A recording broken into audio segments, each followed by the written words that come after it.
এই পৃথিবীতেই এমন কিছু জায়গা আছে যেখানে পা রাখলেই হৃদয় কেঁপে ওঠে, চোখ ভিজে যায় অজান্তেই। এই মাটি নবীদের পদচিহ্নে ধন্য, ইসলামের ইতিহাসে পূর্ণ, আর কোটি কোটি মুসলমানের স্বপ্নের ঠিকানা। বলছি সৌদি আরবের কথা। আজকের এই ব্লগ শুধু ভ্রমণ নয়, এটা এক আত্মিক সফর, ওমরার পথে যাত্রা। যাত্রাপথে তুরস্কের ইস্তানবুল এয়ারপোর্টে এসেই বেঁধে যায় বিপত্তি, যেটার জন্য আমি মোটেও প্রস্তুত ছিলাম না। এই সৌদি আরব ব্লগ সিরিজে আমি আপনাদের ঘুরে দেখাবো ওমরার পুরো সফর, কিভাবে আপনারা ওমরা ভিসা করবেন, কিভাবে ওমরার টিকিট করবেন এবং কিভাবে নিজে নিজে ওমরা করতে পারবেন। মক্কা ও মদিনার ইতিহাস, ইসলামের ঐতিহ্যবাহী সকল স্থান, আর একজন সাধারণ মুসলমানের চোখে এই পবিত্র যাত্রার অনুভূতি।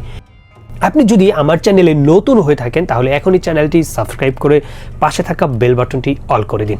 আপনার একটি মূল্যবান সাবস্ক্রাইব আমার পরবর্তী ভিডিও তৈরিতে অনুপ্রেরণা যোগাবে।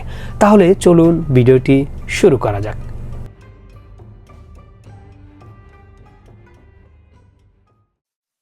আসসালামু আলাইকুম, সবাইকে স্বাগত জানাচ্ছি ট্রাভেল কমান্ডো সিরিজের স্পেশাল একটি ব্লগে। স্পেশাল কেন? কারণ আজকের ব্লগে আমি আপনাদেরকে ঘুরে দেখাবো মুসলিম বিশ্বে যত মুসলমান আছে সবার স্বপ্ন একবার হলেও সেই দেশে যাওয়া। আর আজকে আমি সেখানে যাচ্ছি। গেস করুন কোথায় যাচ্ছি? আজ আমি যাচ্ছি নবীর দেশ সৌদি আরব। তো পুরো ভিডিওটিতে সাথে থাকুন আর উপভোগ করুন বিশকেক থেকে রিয়াদ ব্লগ। অনেকটা সময় বিশকেকে কাটানোর পর এবার আমার গন্তব্য সৌদি আরবের রিয়াদ। এখন যাচ্ছি আমরা বোর্ডিং পাস নেওয়ার জন্য।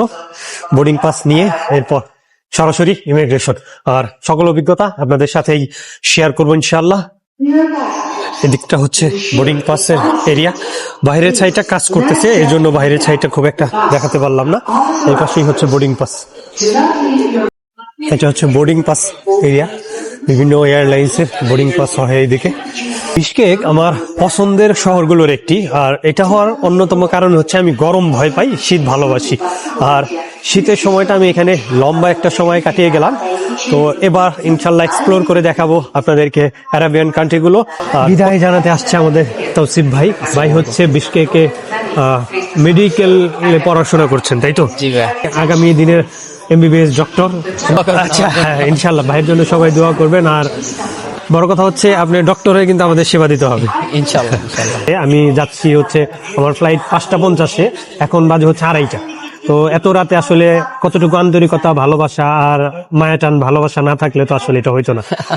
চেক ইন খুলে দিয়েছে আর আমি পেগাসাস এয়ারলাইন্সের লাইনে।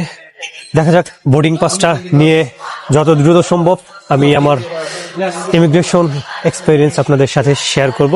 যদিও এখান থেকে যেহেতু বের হয়ে যাচ্ছি খুব একটা সমস্যা হওয়ার কথা না। পাস হবে বোর্ডিং পাস নিয়ে এসে আমরা এয়ারপোর্টে ছোট্ট একটা ফুডের দোকানে। তো এখানে এসে এই আমার কিছু আঙ্কেল ভাই ব্রাদার ছিল, তো তাদেরকে নিয়ে এই চৌনি চাই, মানে রং চা বাংলা ভাষায়। তো কিরগিজস্তান সাইটের আমার সকল ধরনের ফর্মালিটি শেষ করলাম বিশকেক এয়ারপোর্টে। আমার এখানে কোনো ধরনের হয়রানির শিকার বা কোনো ধরনের প্রশ্নের সম্মুখীন হইতে হয়নি। শুধুমাত্র যেটা হয়েছে আমি একটা সিঙ্গেল বোর্ডিং পাস পাইছি আর কি, বাকি সব কিছু ঠিকঠাকই ছিল। এখানে ফাইনাল সিকিউরিটি চেকিংটাও আমার মোটামুটি শেষ করে এখন আমি আমার যে এয়ারলাইন্সের এরিয়াটা আছে, যেই গেট থেকে আমার এয়ারলাইন্সটি ছাড়বে আমি সেদিকে যাবো আর কি। এই দেখা হচ্ছে সৌদিতে থাকা সকল ভাই ব্রাদারদের সাথে। আমার ফ্লাইটটা হচ্ছে 5:50। 5:05 গেট খোলার কথা থাকলেও আমরা লাইনে দাঁড়িয়ে আছি। 5:10 বেজে গেছে, এখনো গেট খোলেনি, তবে খুব দ্রুতই হয়তো বা ওপেন হয়ে যাবে। যাচ্ছি এয়ারলাইন্সে। ফাইনালি প্রথমবারের মতো অভিজ্ঞতা হতে যাচ্ছে পেগাসাস এয়ারলাইন্সে। এয়ারবাস A321 সিরিজের সেফটি ইনফরমেশন কার্ড, কিভাবে সিট বেল্ট বাঁধবেন বা ইমার্জেন্সির সময় কি কি অ্যাক্টিভিটিস করবেন, আর হচ্ছে ওনাদের মেনু। Mask towards you.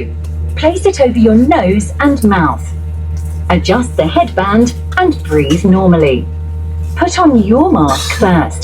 যেহেতু আমি উইন্ডো সিট পাইনি, এর জন্য আসলে আমি ভিডিওটা কভার করতে পারছি না। আর এখন যেহেতু ভোর রাত, এই জন্য আসলে বাইরে তেমন কিছু দেখাও যাচ্ছে না। তো আমাদের এয়ারক্রাফটটি ইতিমধ্যেই রানওয়ের দিকে যাচ্ছে।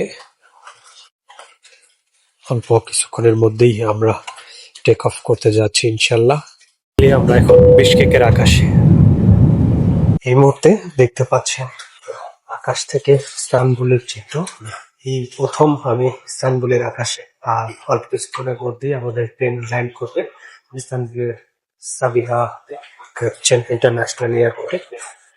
চমৎকার দৃশ্য দেখা যাচ্ছে।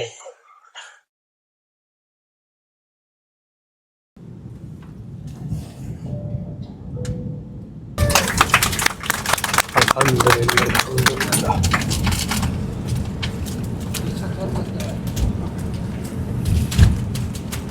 5.5 ঘন্টা জার্নির পর নেমে পড়লাম এয়ারক্রাফট থেকে। এখন আমরা বাসে করে চলে যাব টার্মিনাল বিল্ডিং এ। আলহামদুলিল্লাহ, প্রথমবারের মতো ইস্তানবুলের মাটিতে পা দিলাম। বেশ আনন্দ লাগছে, বেশ ভালো লাগছে। এখন আমরা এই বাসে করে যাব টার্মিনাল বিল্ডিং।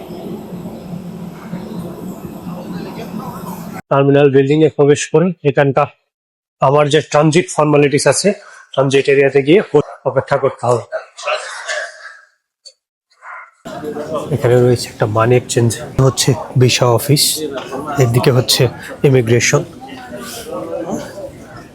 পেগাসাসের টিকিট করে এমনভাবে ফেসে গেছি, ওরা হচ্ছে প্রথম ফ্লাইটটা দিছে পেগাসাসের, যেটা হচ্ছে বিশকেক থেকে ছিল ইস্তানবুল। এরপরের ফ্লাইটটা হচ্ছে ওরা ফ্লাইনাসের সাথে কলাপ করছে, তো এইটা নিয়ে লাগছে গ্যাঞ্জাম। এখন আসার পরে আমাকে ওইখান থেকে তারা সিঙ্গেল বোর্ডিং পাস দিছে, বাট এইখান থেকে আমার অলরেডি ওইখান থেকে ব্যাগ কিন্তু চলে যাবে হচ্ছে ফ্লাইনাসের এয়ারক্রাফটে। বাট আমি এখান থেকে তো পাসপোর্ট কন্ট্রোল করতে পারবো না, কারণ এখানে তো আমার ভিসা নেই। সেই ক্ষেত্রে আমার কি করতে হবে, ওনারাও চেষ্টা করতেছে, জানি না এখান থেকে বের হওয়ার হয়ে কি, বা ফ্লাইনাসের সাথে যোগাযোগ করে তারা ফাইনালি আমার জন্য কিছু করতে পারবে কিনা। তবে আমি খুবই দুশ্চিন্তার মধ্যে আছি, আর আল্লাহকে ডাকছি যে খুব দ্রুত যেন একটা সমস্যাটার সমাধান হয়ে যায়। তো যারা হচ্ছে পেগাসাস এয়ারলাইন্স ইউজ করবেন তার আগে সাবধান, খুব প্যারায় পড়তে হচ্ছে। আমি অলরেডি 1 ঘন্টা খানেক দৌড়াদৌড়ি করতেছি আর কি। তো আল্লাহর উপর ভরসা আছে, আল্লাহ আশা করি যে সমস্যা কাটিয়ে ওঠার তৌফিক দিবে। খুব টেনশন আর চাপের মধ্যে আছি, জানি না কি হতে যাচ্ছে আমার সাথে। ফ্লাই পেগাসাসের হচ্ছে একজন স্টাফ যথেষ্ট আমার জন্য দৌড়াদৌড়ি করতেছে, হেল্প করতেছে। একজন স্টাফ বললো যে তারা আমাদের পাসপোর্ট নিয়ে গিয়ে বোর্ডিং পাস ফ্লাইনাস থেকে নিয়ে দিবে, কিন্তু এখন পর্যন্ত সেটা হয়নি। 12:25 বেজে গেছে। ওদের ফ্লাইট হচ্ছে 2:30 আর কি, তুর্কিশ টাইম 2:30। দেখা যাক কি হয়। তুর্কি এয়ারপোর্টে আসলে আপনি আর একটা সমস্যায় ভুগবেন, সেটা হচ্ছে এখানে ওয়াইফাই কানেকশনটা পাবেন না। যদিও দেখাবে যে ওয়াইফাই কানেকশন আছে, বাট সমস্যা হচ্ছে ওয়াইফাই কানেকশনের জন্য আপনাকে হয় কিনতে হবে। ফ্রি ইন্টারনেট কানেকশন করতে হলে এখানকার লোকাল সিম কানেকশন লাগে, মানে অনেক ঝামেলা পোহাইতে হয়। তো কোথাও মেনশন করা নাই যে এটা ফ্লাইনাসের ফ্লাইট। এখানে যে দেখেন সাবিহা গোকচেন থেকে রিয়াদ PC 7658। অনেক কষ্টের পরেও কিন্তু পেয়ে গেছি ফ্লাইনাসের বোর্ডিং পাস। এগুলো হচ্ছে সব ডিউটি ফ্রি শপ, ও অসম্ভব সুন্দর।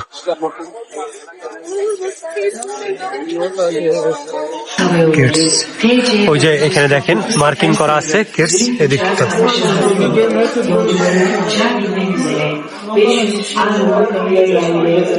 এই যে দেখেন এখানে কিন্তু গেট নাম্বার দেয়া আছে। আমাদের হচ্ছে 202 এর বি, 202 এর বি গেট খুঁজতে হবে কোথায়।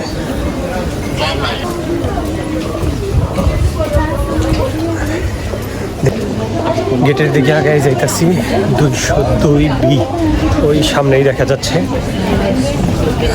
তবে তুর্কিতে এসে ইস্তানবুল এসে অনেক বেশি ঝামেলা করতে হলো। এই হচ্ছে 202 বি, এই যে 202। আমরা এখান থেকেই চলে যাব।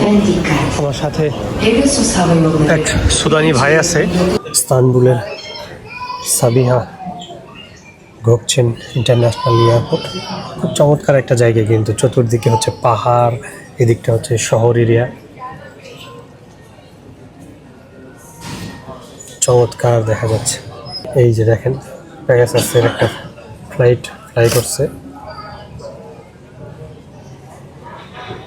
এখানে নামার পরে আমি যখন ট্রান্সফার চেকে আমার পাসপোর্ট আর বোর্ডিং পাস দেখাইলাম, ছিল যে আপনি পাসপোর্ট কন্ট্রোল করার পরে পুনরায় আপনাকে চেকিং করতে হবে। এখন সেটা তো সম্ভব না, কারণ আমি তো এখানকার তুর্কির ভিসা নেওয়া নেই।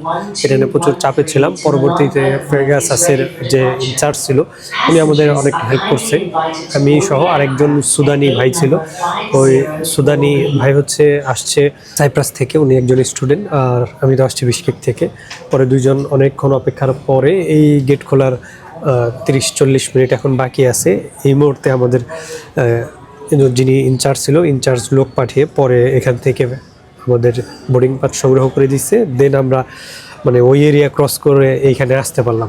অনেকেই হয়তোবা জানতে চাইবেন যে আমি ওমরা ভিসাটা কিভাবে করলাম। আপনারা নিজেরা ওমরা ভিসা করতে পারবেন না, আপনাকে কোনো না কোনো এজেন্সির হেল্প নিতে হবে। এই ক্ষেত্রে আপনাকে যদি এজেন্সির লোকজন না চিনে, পরিচিত কেউ না থাকে আপনাকে, তাহলে শুধুমাত্র ভিসা দিবে না আপনার ক্লোজ কেউ না হলে।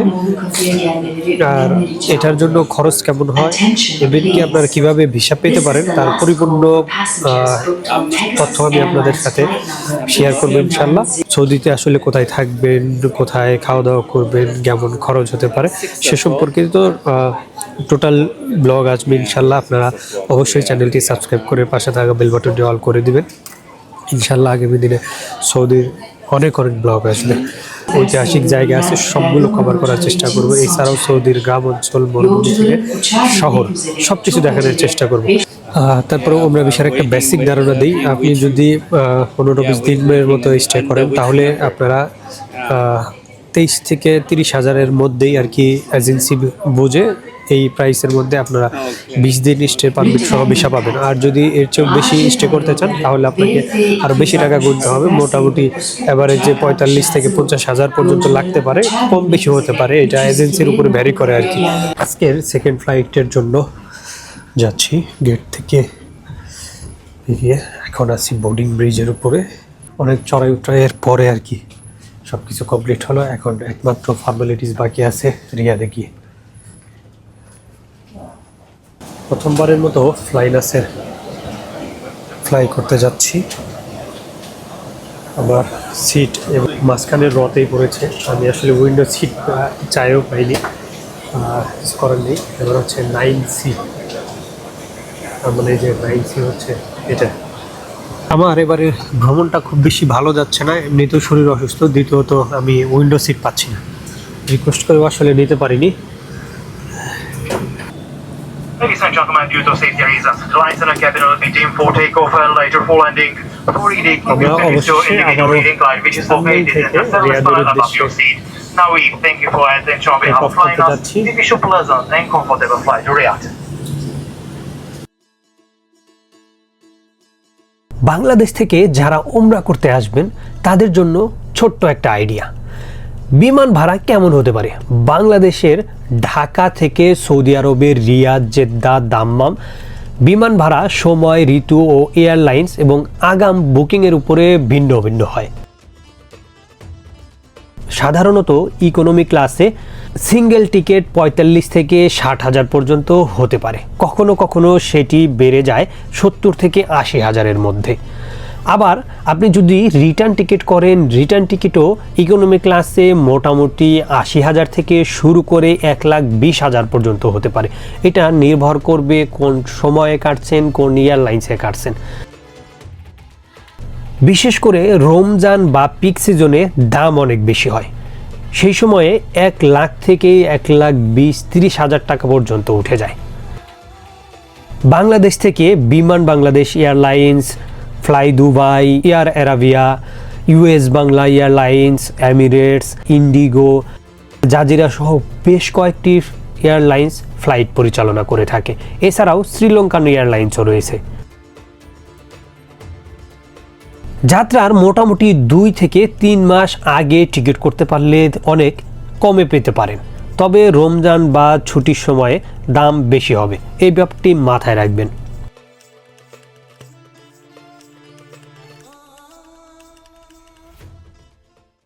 For your comfort and safety, please remain seated with your seatbelt আমরা fastened ফাইনালি until the পৌঁছে aircraft has গিয়েছি come to a Saudi complete আরবে stop and রিয়াদে। transfer signs have আমাদের been switched off. Aircraft already There are landing no করেছে, further restrictions on use যেহেতু of বাইরে personal অন্ধকার এর devices জন্য and কিছু mobile দেখাতে phones. পারছি না। Please be careful when opening the overhead lockers before leaving. Check your baggage and the seat pockets in front of you. Ladies and gentlemen, on behalf of all crew, Captain Antonin Pezinovsky, we wish you pleasant journey home or pleasant journey to your final destination. আলহামদুলিল্লাহ, সব বাধা পেরিয়ে আমি পৌঁছে গেছি সেই ভূমিতে যেখানে নবী করিম মোহাম্মদ সাল্লাল্লাহু আলাইহি সাল্লাম হেঁটেছেন, যেখানে কোরআনের আয়াত নাজিল হয়েছে, যেখানে এক সেজদা দুনিয়া ও আখিরাত বদলে দিতে পারে। মোটামুটি 3 ঘন্টা 35 মিনিটের মতো ফ্লাই করছে। এরপরে আমরা ল্যান্ড করলাম রিয়াদে। ফাইনালি রিয়াদের এয়ারপোর্টের ভেতরে প্রবেশ করেছি আমরা। এখন হচ্ছে ইমিগ্রেশন করব। আলহামদুলিল্লাহ, কোনো ধরনের প্রশ্ন বা কোনো ধরনের জিজ্ঞাসা ছাড়াই কিন্তু আমার ইমিগ্রেশন সব কিছু কমপ্লিট হয়েছে। সবশেষে পবিত্র ভূমিতে এত সহজে আসতে পারবো কল্পনাই করি নাই। আর আমার ব্যাগেজ আসবে হচ্ছে এই 11 নম্বর বেল্টে। 20 সেকেন্ডেই আমার ইমিগ্রেশন কমপ্লিট হয়ে গেছে, কোনো ধরনের প্রশ্ন নয়। শুধুমাত্র ভিসা দেখতে চাইছে, ভিসা দেখাইছি, দেন সিল মেরে দিছে, বের হয়ে আসছি। এরপরে শুধু ব্যাগটা কালেক্ট করলাম, ব্যাগ কালেক্ট করেই এখন যাচ্ছি। আমার যেতে হবে হচ্ছে হোটেলের দিকে। এই যে এদিকে চিহ্ন দেওয়া আছে কোথায় কী পাবেন, আমি দেখি মেট্রো রেলে যতটুকু যেতে পারি যাই। এর মধ্যে হচ্ছে আমার মানি এক্সচেঞ্জ করতে হবে।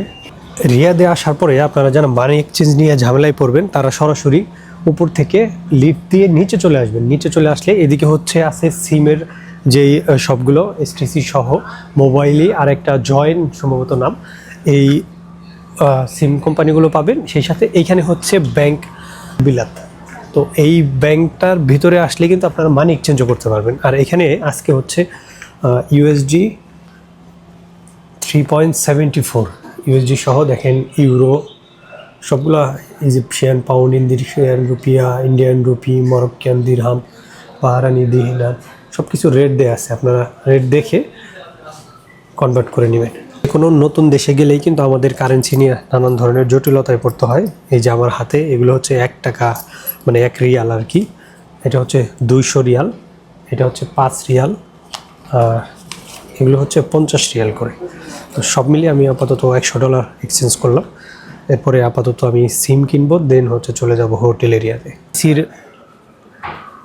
এই যে যেখানে সিম বিক্রি হয় সেখানে, এখানে এইগুলো হচ্ছে মান্থলি প্যাকেজ। এখন আপনার প্রয়োজন বুঝে এগুলো 28 দিনের 28 ডেইসের প্যাকেজ। এখন আপনার প্রয়োজন বুঝে আপনার যেটা দরকার সেই প্যাকেজটা নিয়ে নিতে পারেন। আমি এখান থেকে আপাতত একটা প্যাকেজ নিয়ে নিই। নিচে এই পাশে ওই ভেতরে যাওয়ার পরে হচ্ছে এদিকে ভেতরে যাওয়ার পরেই নিচ দিয়ে রাস্তা আছে, সেটা দিয়ে এই পাশে আসা যায়। তারপরে আবার নিচে থেকে আমি সিম কিনলাম, মানি এক্সচেঞ্জ করলাম, দেন এইদিকে দেখেন চিহ্ন দেওয়া আছে ইয়োলো ট্রেন এই দিকটাতে। আমি এখানে এসে প্রথমে হচ্ছে 15 রিয়াল দিয়ে একটা মেট্রোর কার্ড নিলাম, অলরেডি চলে আসছে।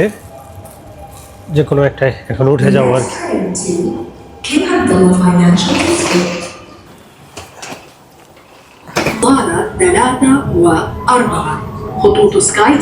ওসমান বিন আফফান রোডের এখানে নামলাম ইউলো লাইন থেকে। এখন